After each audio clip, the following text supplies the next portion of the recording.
Go. Today we're making meat pies, or as the French like to call it, tourtière. The difference between a meat pie and a tourtière, they're exactly the same, except meat pie gets only salt and pepper. Tourtière gets spices. And the spices that you would put in a tourtière would be thyme, and the key ingredient is ground cloves and sage. That's the only difference between pork pie or meat pie and tourtière. So why are we making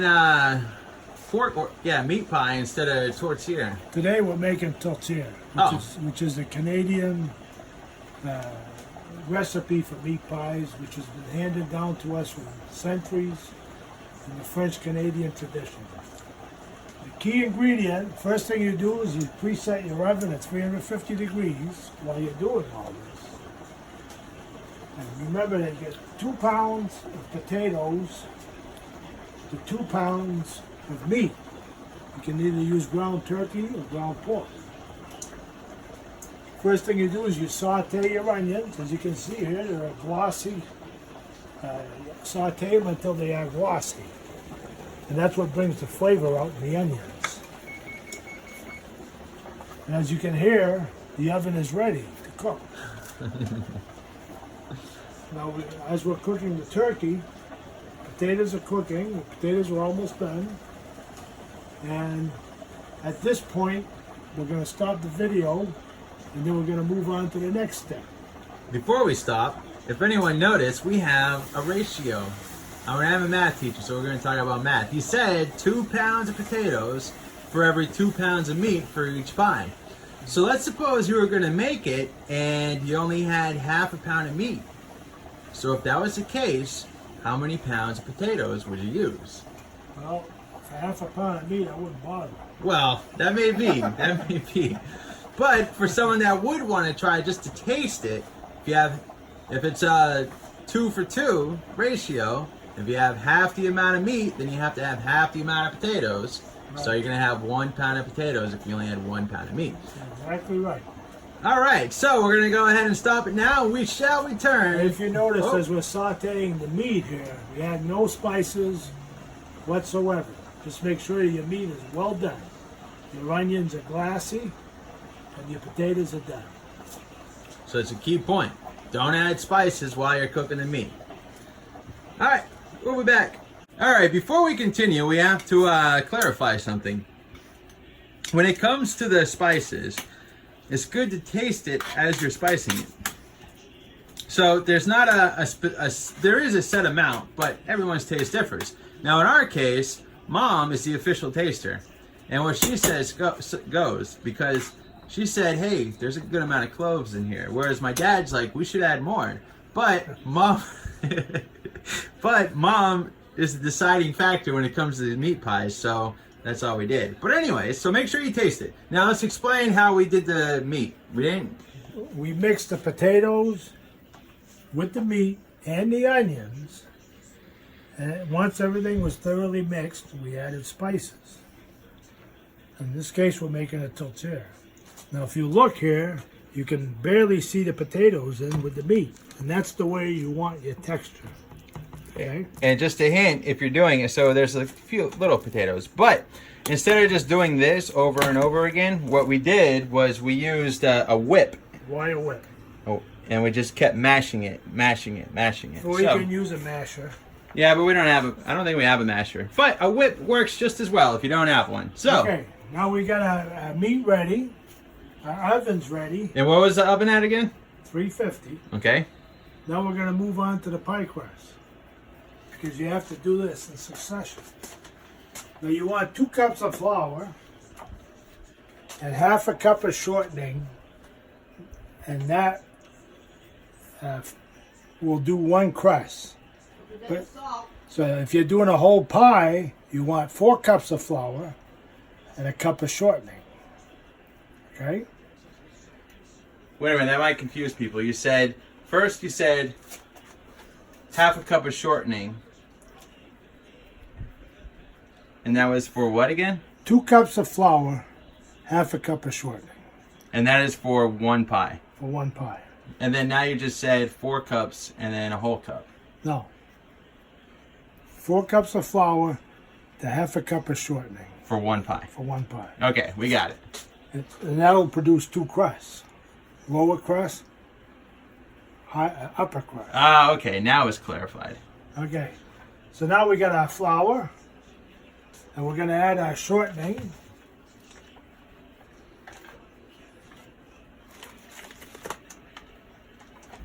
And before we have done that, we've got pans that are very lightly greased with shortening. Okay? So when we get our pie crust ready to go, it'll be ready to go. So you want to have your rolling pin and your flour bed.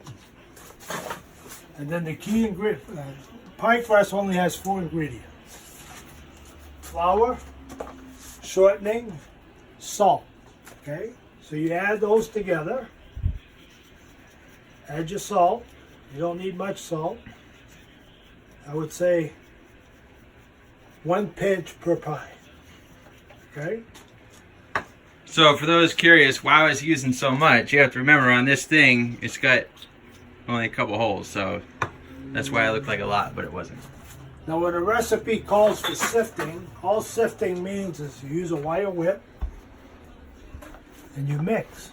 That's what sifting means. Okay?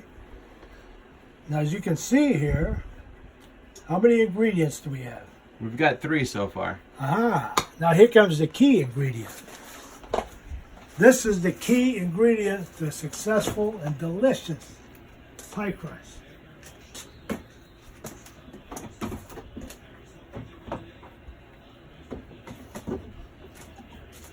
And that is ice cold water.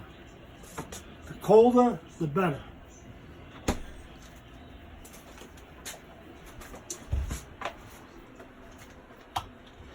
Once again, once you've sifted,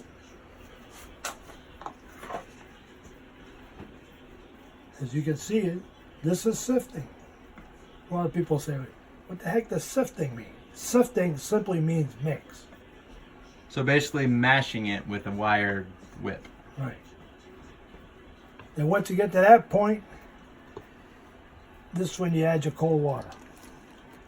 And remember, the colder, the better. Now at first you want to add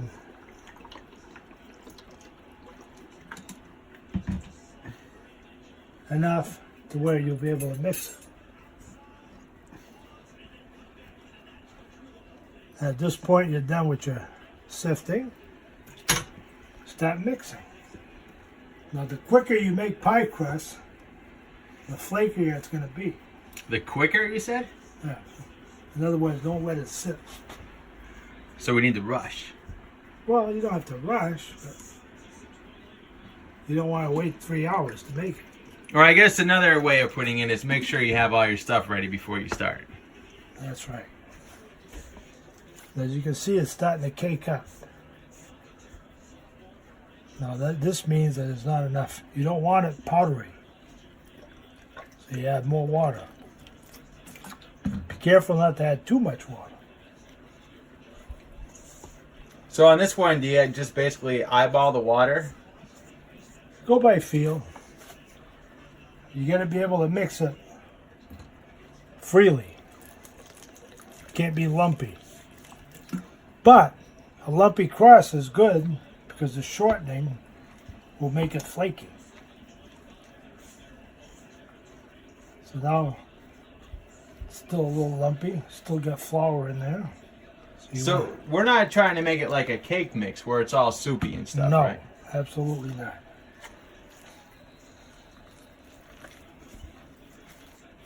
But you don't want it too wet.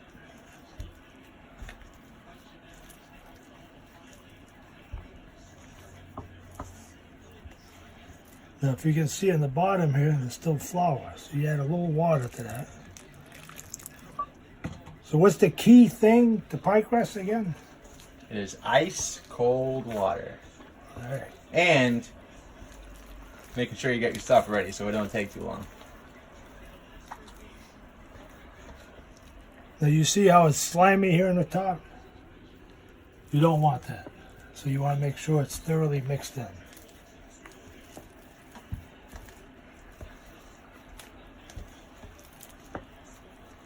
And the more you mix pie dough, the tougher it's going to be. And you don't want that either. So at this point, you can see when you pull it, it clears the edges. That's when you know it's ready. Okay? So now, if you see lumps of shortening in there, that's a good thing. Can you point it out where you're talking about? Here. Okay. That's a good thing. 'Cause So those white clumps. that will make it flaky. All right? Now the way I do it, you want your flour on your flour bed. I like to pile it up a little bit. Now, we're Then not using a regular towel. It looks like we're using a pillowcase or something. Well, you didn't have to say pillowcase. But I guess in other words, it's smooth. Well, right, that's the idea. You don't want anything, how's a towel thing? Bumpy. Okay. Thready or something. I think people will know what we're talking about. Okay, I like to have one for the pie crust here and one for my hands because pie crust will stick. So you put some on your hands. Don't be afraid. Then you get your rolling pin. Cover your rolling pin. You don't want it to stick to your rolling pin, and this will keep it from sticking to your rolling pin. And then you add a little more to your hands. Spread this around. All right. Then you reach in. This will do about a 9-inch crust. Okay. Don't be afraid to pat it.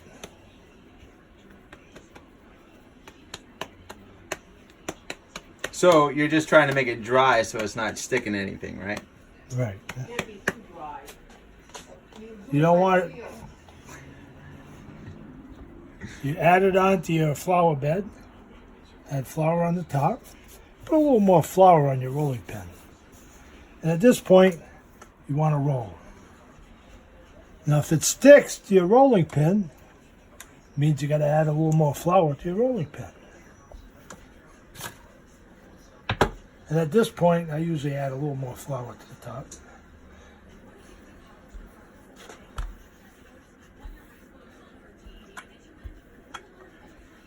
Now we know this will cover 9 inches. Now to transfer it, at this point we're going to use a 10-inch pie plate. The easiest way, and to me the best way, is to just take your pie crust from the top here, fold it over again, and slightly move it into your pie plate, and then unfold it. Seems simple enough. And if it doesn't cover the whole plate, you can spread it around. I will admit, if it was me, without seeing that, I would have just tried to pick it all up at once. Okay. And I'm assuming it would fall apart or something. You want to make sure that your edges are covered. That's key. Okay. Now, we can see here, the edge isn't covered right here. So we're just going to pull this part off and put it on? Yes. So, oh, no. It's all right. It'll stick. And do you want to do all three now, or are you just going to show? We'll just show this right now. Man, I can't do it with just one hand. All right, so we'll just show one. Okay. All right, that's good. All right. Okay, now we're going to go. Once you get your bottom shell in, you just move it over to your meat. And at this point, depending on how thick you want your meat pie, just add it to your pie crust. Now, I do have one question. The way the meat tastes now, all right, because remember, we're going to be putting it in the oven. Is it going to taste the same when it comes out of the oven? It's actually going to taste a little more enhanced. Okay? In other words, it'll taste a little better. In Okay. my opinion. But in general, the way they want their stuff to taste should be right here before we put it in, right? Instead of waiting until the end and hoping that it comes out how you want it. Okay, now we're going to move this back. So we're going to do our top crust. So we've added a little flour to the bottom here. Now the top crust doesn't take as much mix. So you make it a little bit smaller. And it's nice to have this little pile of flour here on the side because it keeps everything from sticking. So you flour your pipe in again. And once you get it in, add a little flour. Now some people like a thick crust. Myself, I like it about a medium crust.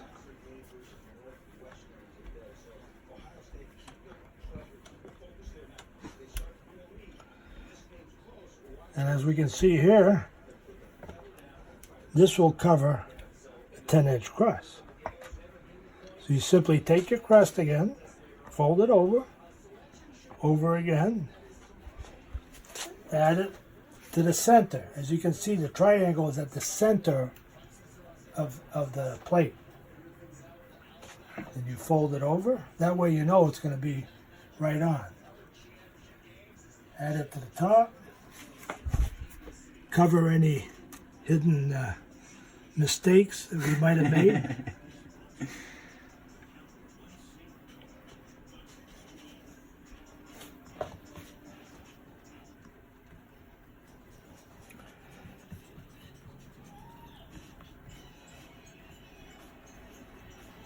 As you can see, everything's covered. At this point, make sure your edges are sealed. Some people like to do it this way. Some people like to do it with a fork. I like to do it the shortcut way. Now, if we wanted to, like, say, make a design on our pie crust, is now the time to do it? No. No? So now, you want to cut your edges off. Use a knife, paring knife. Make it look nice and even. And this part here you can save only if you need extra pie crust, because this is going to be a little tougher because it's already been played with. Now at this point you want, this is an egg wash. You can use a regular egg, scramble it up, add a little bit of water to it. I prefer egg whites. Use a paper towel.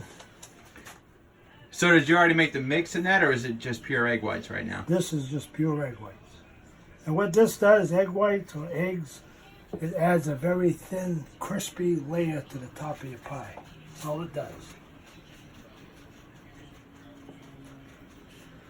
So if you don't have enough, you just add a little more.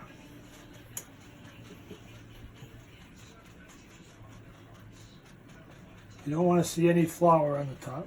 Cover that up.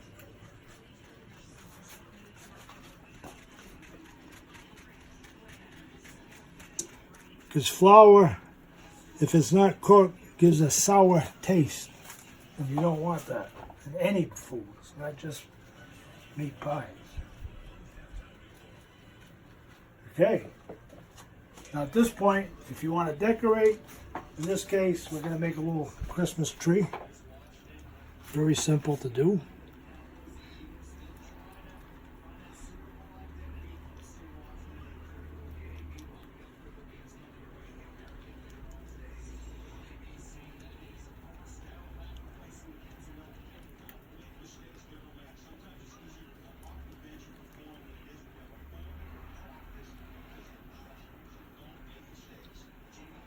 All right. Now we know our oven's ready. So, once your oven is ready, your pie is ready to bake. Open your oven. Remember, it's set at 350. Put it in 45 minutes at 350. But before it's done, you want to make sure you pull it out and look at the bottom of the pie to make sure it's brown and not floury. Okay? After 45 minutes, you're ready to eat. All right, so we'll check that out in about 45 minutes. All right. Go. Okay, we've had our pie in the oven almost halfway through. So at this point, what you want to do is open your oven, pull your pie out, and rotate it. Because you want it to cook evenly. Okay? Put it back in, close your oven, and wait till it's done. All right, now, oh wait, do you have something else to say? That's it. Okay, before we move on, I just want to reiterate. You notice how we put designs in the pies? Don't confuse them with that. We're not just doing it to be fun or whatever. You have to, as he was telling me, what did you tell me again? What did you have to do so it don't mess up? You need air holes in the top. Because when a pie is baking, it has to breathe. And when the steam comes out, if you don't have holes for the steam escape, it will separate the edges. And be careful as you're doing the design, because you don't want to do a design all the way to the bottom of the pie, because it will make your bottom crust soggy. So make sure when you're doing your design, don't stab the bottom with fork it. So if you hear the bottom of the glass pie chime because you hit it, and be like, uh-oh, don't do that again. Do it as very minimal. All right, we'll return. Go. Okay, after 45 minutes, in this case it took slightly longer, but the key here is to make sure that your pie crust is nice and golden brown on the top. Okay? Then the next thing you want to check for is the bottom of your pie crust. Make sure that it's nice and golden brown. Now, it's not uniform. Does that matter? It's absolutely uniform. Oh, okay. But if it's golden brown on the edges, then it will be on the bottom as well. And now you can place it, and you add whatever you want to it. Butter. Some people like beets. And I like gravy on mine. gravy. Or some people like chicken a la king on top. Some people like to eat it with mashed potatoes. Whatever your choice is. But just remember one thing. It's so good.